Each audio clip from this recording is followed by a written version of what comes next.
See me? Oh my gosh, why is it so dark? Oh wow. Hey guys, I need to get some clothes on. Okay. Oh, hey girl. You guys can't see me, can you? Let's see if we can put a light on in here. No. Oh. Wow, that's just really not. Oh no. Hi. Hi there.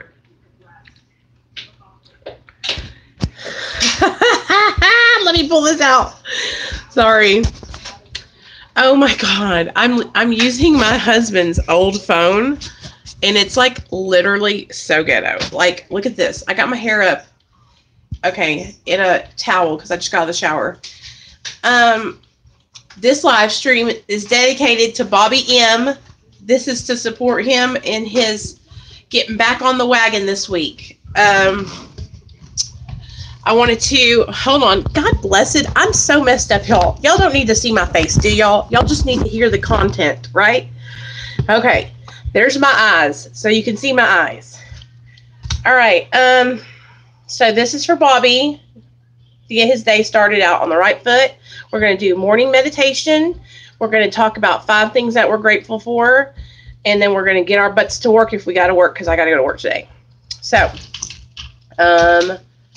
let me find my big book. It's probably under my bed. Hold on, guys.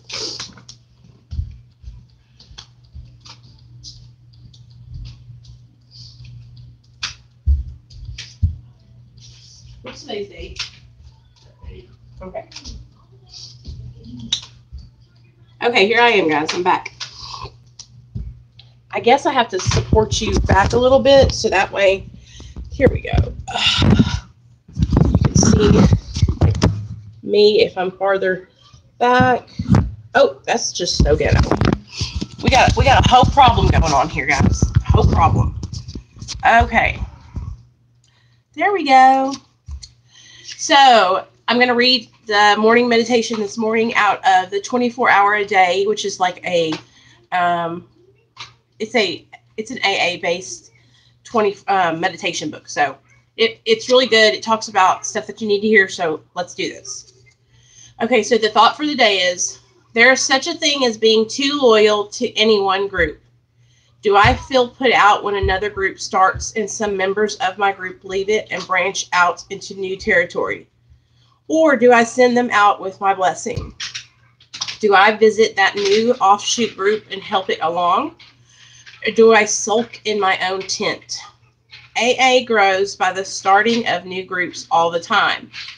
I must realize that it's a good thing for a large group to split up into smaller ones, even if it means that the large group, my own group, becomes smaller. Am I always ready to help new groups? And the meditation for the day is pray, and keep praying until it brings peace and serenity and a feeling of communion with one who is near and ready to help. The thought of God is balm for our hates and fears. In praying to God, we find healing for hurt feelings and resentments. In thinking of God, doubts and fears leave us. Instead of those doubts and fears, there will flow into our hearts such faith and love as is beyond the power of material things to give, and such peace as the world can neither give nor take away. And with God, we can have the tolerance to live and let live. And the prayer for the day is, I pray that I may have true tolerance and understanding. I pray that I may keep striving for these difficult things. Okay, so today we're talking about tolerance and understanding. And are we too loyal to any? I have a problem with being overly loyal to like a group of people that are probably not loyal to me. Like, but I don't think I've ever had a struggle with like in a group of AA, like a meeting. I have not ever been involved in a meeting that split in two. Like, we had this huge meeting here in Little Rock called Cosmo, and hundreds, like 100 people will be there on a good day. Like, the whole room will be filled. And I don't think it's ever like split off, you know what I mean? But if it did, I mean, I'd go to any meeting. Really, I like going to meetings. Now, I have experience like awkward, clicky kind of things when I go to some meetings. But for the most part, everybody in Little Rock knows everybody. Like, you've seen somebody at a meeting, so you're not ever walking in there alone. Like, you're going to walk in and see somebody you know. Like, really. Because it's really not a big city, you know? I mean, it's big, but not as big as some cities. So, but I remember whenever I first started, like, kind of frequenting meetings, I would be so scared to go in. I would be so nervous to talk to anybody. I would sit in the very back. Me and Neil would sit in the back every day, every time we went. And then, like, the more comfortable I got with, like, sharing and talking to other people, because when I first got sober, I would stutter so bad, you guys. My mouth, you could ask Neil, would go to the left when I would talk, and I would be like, because it was like a tweaker tick, and it would not go away. Like, I had it so bad, and I felt like everybody was looking at me because I would do that so bad. But, like, as my body has healed over time, like, those little ticks that I had from, like, messing up my nervous system from shooting methamphetamine have gone away and, like, kind of equal themselves out. But for the longest time, like, I was so self-conscious about talking to anybody, especially the first year I was sober. I remember working at Nuke's, this, like, sandwich place. And, like, I didn't even, like, I would ask my friends that I worked with, because I worked with them every day for a year. You know, do you see it? Is it doing it? Is it going to the left when I talk? And my good friends would, like, let me know when it was happening, you know, so I could try to correct it.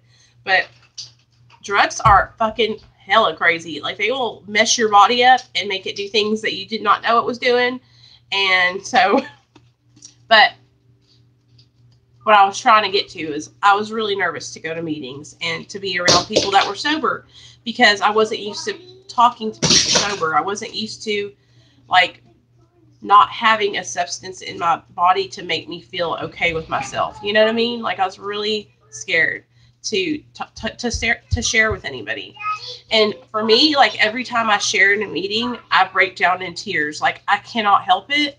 I cry every time. Like, Neil knows when we go to a meeting and he sits beside me, if they call on me, I'm going to cry. I can't help it. It's like uncontrollable tears just start coming out.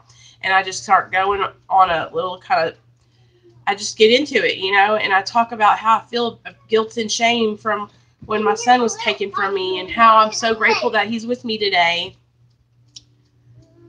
You know?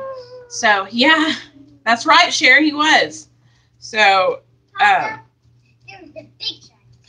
I can understand that maybe in some bigger places where groups are starting to split apart, that maybe the loyalty to those groups, maybe some people get upset because they don't want their group to split up. But you could even take it into our context, like here on YouTube. Like, do I get upset when my subscribers subscribe to other people's channels that are recovery channels? And you guys know I don't get upset. I totally promote everybody else's channel here on my channel, like Rockin' Roberta, like Her Opiate Fix, Avalon Decker. Oh my gosh, I even found, what was the channel's name? Y'all got to check out this kid's channel. He's a young kid. He doesn't show his face. It's a recovery podcast, and it's called Rowdy Recovery Podcast. He only has like one subscriber, and it's me. But he's got 2 episodes up. He talks. You can listen to him. It's like an hour-long podcast. And he is, I think he said he had 90 days sober, I think, or 120. Oh, Rowdy Recovery Podcast. I think he said he had 120 days sober. He's young too. I can tell, like, he must be like maybe 19, maybe that, I don't know. Maybe he's younger, but he's young, and he's trying to spread the message of recovery. And I thought, that's so freaking cool. And he's not showing his face. It's just a podcast that you can listen to. And I think that's really freaking cool. So y'all should check him out. He came and commented on one of my videos the other day, and he watched my video about rolling ecstasy in the Olive Garden. And he was like, that's great stuff. So I went over to his channel and checked out his first 2 episodes. So they're really, really good. Calm down. Who are you talking to, boy? Okay. So anyway, I just wanted to read that meditation with you guys. And then I also wanted to talk about, oh, what was I going to talk about? Let me get my book out because I got some good stuff today on my mind.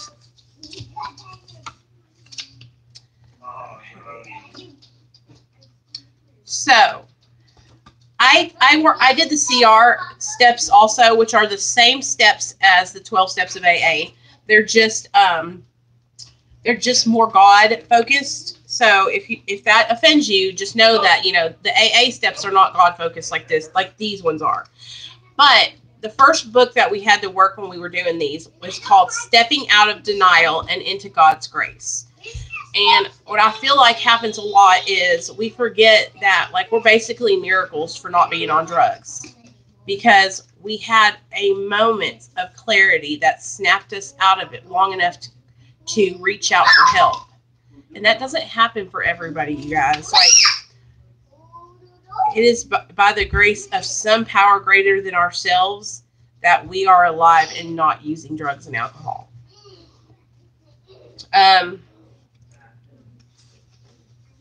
So it says, you will begin to experience true peace and serenity you have been seeking, and you will no longer have to rely on your dysfunctional, compulsive, and addictive behaviors as a temporary fix for your pain.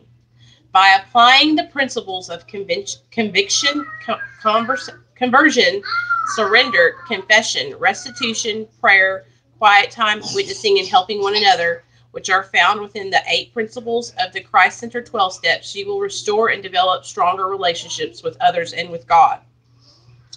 We begin by looking at the toll denial has had on our ability to face the reality of our past and present. Then we need to admit that we are powerless over certain areas of our lives, and that alone we do not have the power to control them.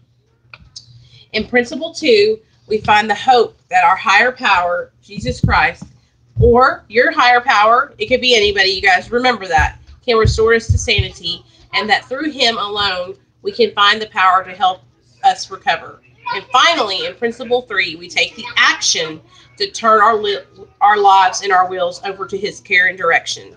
So in the beginning, all you have to do, Bobby, is believe that you can do this and that your higher power can help you restore your life. You know, all you got to do is come to believe in that.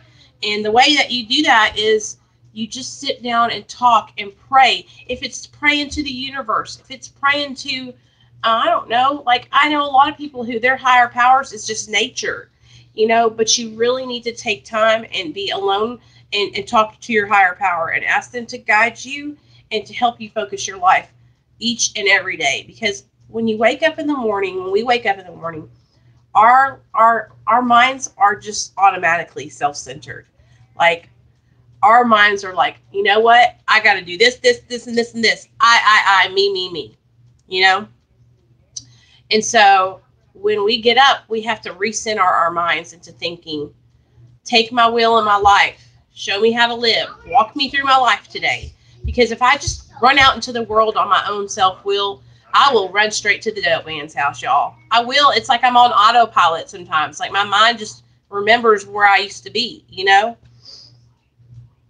And then we take the action. And that's where a lot of people miss what they're trying to do, is they don't take action. Like, you can't sit at home and expect sobriety to sink into your veins and you to have like this all of a sudden God consciousness, like, yay, I'm healed.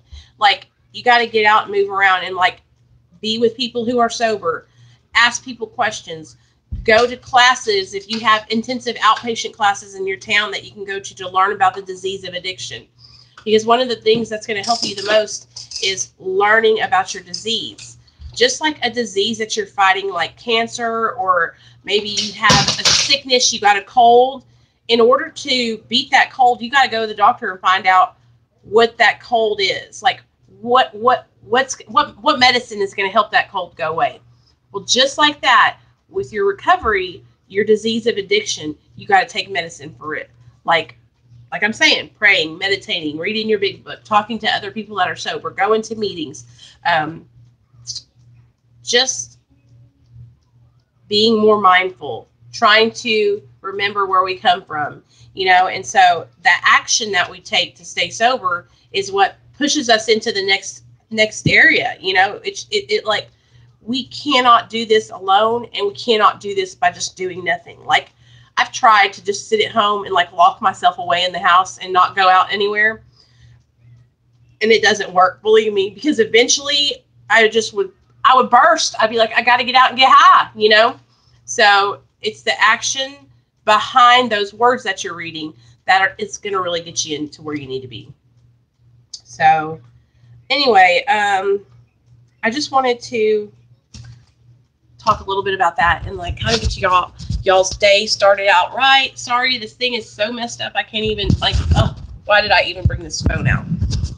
It's just easier to just do it on my phone. This is why I need a camera, you guys. Oh, I was talking to Bama Chick last night, and I'm going to open up a P.O. box, you guys, so we can mail each other Christmas cards this year. And wouldn't that be so cool? And we can have like a mail call Monday, and I'll come on here. I'll check my P.O. box every Monday morning, and then on Monday afternoon, we can read everybody's letters. Or maybe if you have questions, or I know that I'm not like that big or nothing, but I don't know. I just think it would be so much fun to like interact with you guys on a whole new level, to exchange like letters. Y'all, I work for a greeting card company, so I got so many cool cards, and I can send you guys back out cards, and we can just kind of like do stuff like that. So that's a plan that I have. So I'm going to get that done, and then I'll start posting my P.O. box in the description so we can start talking to each other in snail mail, and we'll be like the Blue's Clues over here, okay? Like, I'm trying to think of a catchy name to like call it. Like, I don't know, but it'll be cool. But anyway, so I just wanted to do this live stream for Bobby M this morning. I hope that you're okay, Bobby. If you see this video today, just know that we're all here supporting you. And if you need help, just message me on any of my social medias, and I'll check them all today. And I hope you guys have a great day and stay sober. And don't forget, you can do this. Don't get discouraged. If you're struggling today, that's okay. Talk about it. That's the best thing you can do. If you're going through something and you are like wanting to use, don't keep it a secret, okay? Talk to somebody about that and let them know that you're struggling, you know, and somebody, your friends, it doesn't matter. Say, hey, I'm struggling. I want to use today. Can you be with me today? Can we go out and shop today? Or can we go to the zoo or go out in the park and take a nature walk? You know, get out and get some fresh air and some vitamin D and try to stay positive. 5 things I'm grateful for today. I'm grateful for my job. I'm grateful that I have a roof over my head. I'm grateful that I've got 404 subscribers on my YouTube channel. I'm grateful that I have my son in my life and that he loves me. And I'm grateful for my husband, Neil, for taking care of my crazy ass and putting up with me all this time. All right, guys, I love you, and I hope you have a great day, and I'll talk to you later.